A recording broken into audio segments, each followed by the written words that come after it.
Hello, Happy New Year. It is not too late to say that. It might be too late to say that. I don't know the etiquette, but we're still very early in January, so we might be okay. It is a hot day today. I'm loving that. And I've been waiting for the sun to go away, but the sun did not do that because that's not how the solar system works. So instead I've been waiting for the cloud cover, which is coming in and making me a little bit happy. It's not going to rain, but it is not going to burn me up into a little ball of miserable flame and sadness. There wasn't a video last week because I hadn't done anything. I didn't have anything on the loom, hadn't really progressed the cross stitch because of the heat wave. So I did the electroluminescent frog sculpture, or the electroluminescent sculpture from the KiwiCo Maker Crate. I'll put a link up in the iCard for that if you missed it. If you didn't miss it, thank you for watching it. If you haven't watched it yet, feel free to watch that. That's what it's for. I do have something on the loom now. It has taken me about 6 days to get it set up. So we'll go and have a look at that.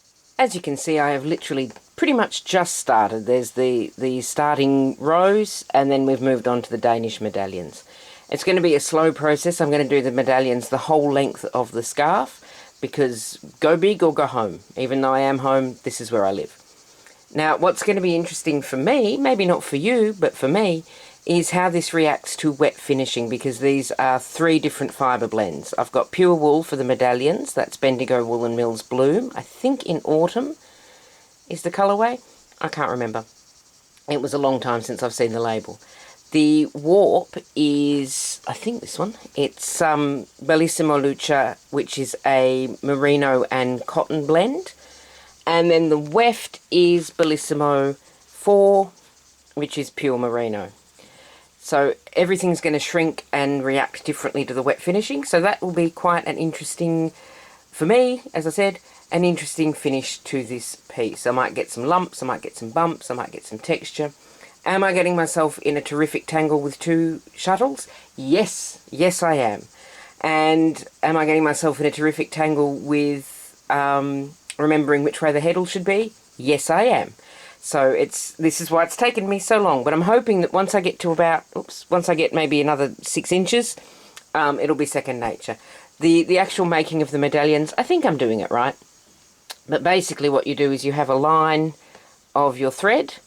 You do some plain weave in the middle, you do another line of your thread, but you go through, in this case I'm going through 6 threads, because these are 6 by 6, and then you pull that top thread under, so it's the same on the back, under, and then feed the shuttle through. I've explained that really badly. There are tutorials online if you're interested in making Danish medallions.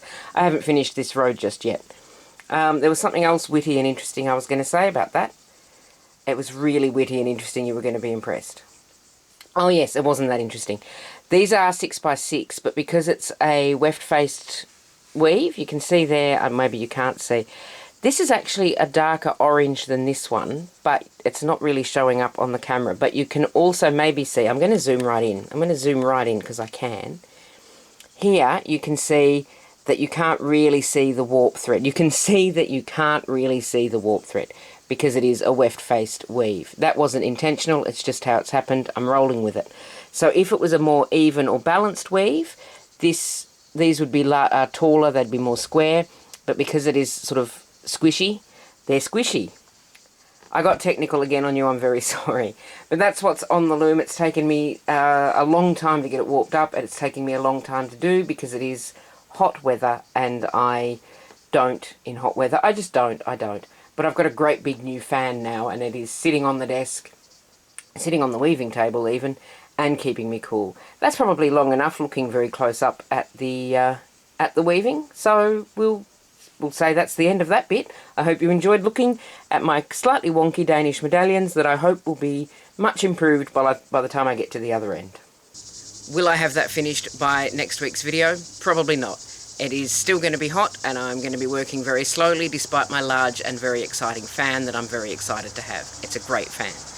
The cross stitch I have been doing a little bit of, so we've got some progression on the frog. So I'll show you what it looked like in the last video. And crunchy leaves, and here's how it's looking now. So the umbrella's coming along, the branch is coming along. Most of the frog body itself is actually finished. I've just got to do the rest of the feet and then the frog is done. I've got to do the rest of the feet, and also the branch and umbrella, but the frog body bit itself, I'm just clarifying that for you. The sun's come back out in a little way, so that's good. That's very good. I'm excited.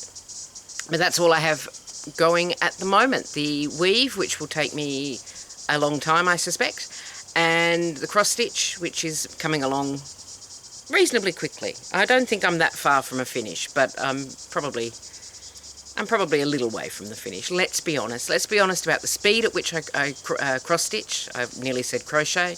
This is not crochet. This is cross stitch. Anyway, it's warm and my brain not so good in the hot. So I'm going to end that there. A short update for you for the first one of the new year. I will see you next week with more of that completed and maybe the thing off the loom, but I wouldn't hold your breath on that because you can't hold your breath for an entire week. You simply cannot. Do not try. That is my sage advice, and your New Year's resolution, should you need one, is don't try and hold your breath for a week. Okay, you take care. I'll see you next week.